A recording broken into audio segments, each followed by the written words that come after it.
अब आप बताओ 1956 में ये भोपाल बना जी। भोपाल तो पहले से बना लेकिन राजधानी बना, लेकिन बड़ा अटपटा लगता है कि 40 साल से हमारा यूनियन कार्बाइड का कचरा पड़ा था, वो कचरे को कोई हाथ लगाने को तैयार नहीं। 9 साल से हमारे प्रमोशन के मामले अटके पड़े थे, उनमें हाथ डालने को तैयार नहीं। बीआरटीएस में कोई क्या होता भगवान जाने, वो बीआरटीएस मेरे तो आते 8 दिन में हटाओ भैया बीआरटीएस, ये कहाँ चक्कर में पड़े। बीआरटीएस की बहुत चर्चा, विवाद, विरोध भी हुआ, हालांकि बीआरटीएस का कोई निर्णय नहीं ले पा रहा था। हाँ, इतना ही है।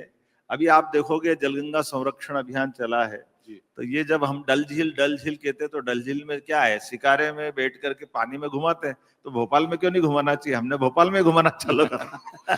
जी, इसी में हमने कहा कि भाई अभी तो आज तो हमने 10 शिकारे टूरिज्म से मंगा लिए हैं, 20 मंगा करके भविष्य में शिकारों में ही माहेश्वरी साड़ी, चंदेरी साड़ी, दूसरी सामान बेचना खरीदना, आप भी घूमते घामते लो, सब्जी मार्केट जैसा सब्जी मार्केट जो डल झील में होता है वो सब अपने भोपाल झील में हो सकता है। बहुत बढ़िया। तो जैसे शिकारों में कश्मीर की केसर बिकती और अखरोट बिकता, वैसे भोपाल के शिकारों में महेश्वरी और चंदेरी साड़ियां बिकेंगी। अमर उजाला संवाद के मंच से एक बड़ी बात आपने कही। आप इसमें क्या है, छोटी सी तो बात है। नहीं, ऐसे सपनों की बातें बहुत होती है, पर जब साकार होते हैं। अब मैं आपको बता रहा हूँ कि उदाहरण के लिए सिंगरौली, अब सिंगरौली हमारा बनारस के पास चला गया जी। अब रीवा सिंगरौली भौगोलिक दृष्टि से भोपाल मध्य प्रदेश बहुत बड़ा इलाका है, बहुत बड़ा भौगोलिक।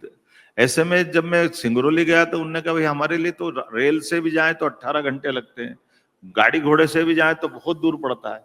तो हमने कहा कोई बात नहीं, अपन टूरिज्म से हमने अपना वेंचुरा जैसा, मैं आया था तब टूरिज्म में, तब अपना प्लेन चालू किया था। अभी हमने अपना प्लेन चालू करा दिया था, स्टेट स्तर पे प्लेन चालू करा देना, ये हमारा अपना इसी प्रदेश के अंदर हो गया।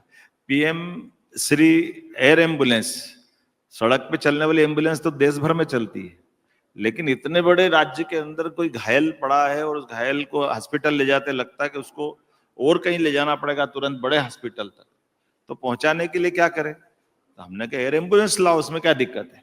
तो जहां हेलीपैड है वहां तो हम अपना हेलीकॉप्टर पहुंचा देते हैं, जहां एयरपोर्ट है वहां प्लेन पहुंचा देते हैं। ऐसे एक नहीं बहुत सारी बातें बता सकता हूँ। जी, निश्चित तौर पर 561 दिन है और उसमें अगर आपके पास उपलब्धियां इतनी हैं कि शायद हमारे संवाद के मंच का समय कम पड़े, तो मैं अगले सवाल की तरफ चलता हूं। कुछ 2 सवाल मैंने अलग सोचे थे, लेकिन आपने बात में एक तो मेडिकल कॉलेजेस की बात कही और एक भोपाल की बात कही, क्योंकि भोपाल में ही बैठे हैं। प्रदेश का जो पहचान है पूरे देश में, वो हृदय प्रदेश के रूप में, क्योंकि हम मध्य में स्थित हैं, तो मध्य प्रदेश है। और हमारे संवाद के सत्र का नाम जो मुख्यमंत्री जी के साथ है, उसका नाम भी है देश के दिल की बात, क्योंकि हम देश के दिल में बसते हैं, देश के दिल में मध्य प्रदेश है।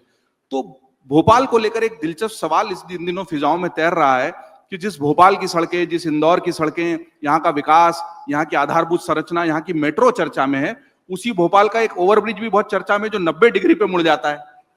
अरे भैया, तो ये कैसी इंजीनियरिंग हो गई भोपाल में भाई साहब? एक मिनट जरा मेरी बात तो हो जाने दो। जी जी। वो 2022 से बन रहा था, मेरे आने के बाद तो अभी उसका लोकार्पण भी नहीं हुआ। और आप ये तो मान के चलते हो कि निर्माण कार्य में कोई भी गलती अगर होती है तो दुरुस्त की जा सकती है। अभी कहाँ लोकार्पण हुआ, हमने कहा दुरुस्त करो भाई, गलत हो गया तो क्या हो गया, करना चाहिए कि नहीं करना चाहिए, ज्यादा तकलीफ है तो तोड़ के बनवा देंगे, उसमें क्या है, गलती हुई तो सुधार देंगे। अगर ऐसा ध्यान दिला दे, यही तो लोकतंत्र की खूबसूरती है। गलत हो गया तो समाज ने बताया तो सुधार लेंगे। हम कहा छोटे बाप का, हम तो बड़े बाप के नहीं, छोटे बाप के ही सही भैया मान लो, हमारा क्या करना है, हो गई गलती हो गई साहब, भगवान तो है नहीं। ये इंजीनियर ने कर दी, कि रेलवे ने करा दी, कि किसी ने ठेकेदार ने कर दी, जिसने भी करी उसको सजा भी दे देंगे, मना भी नहीं।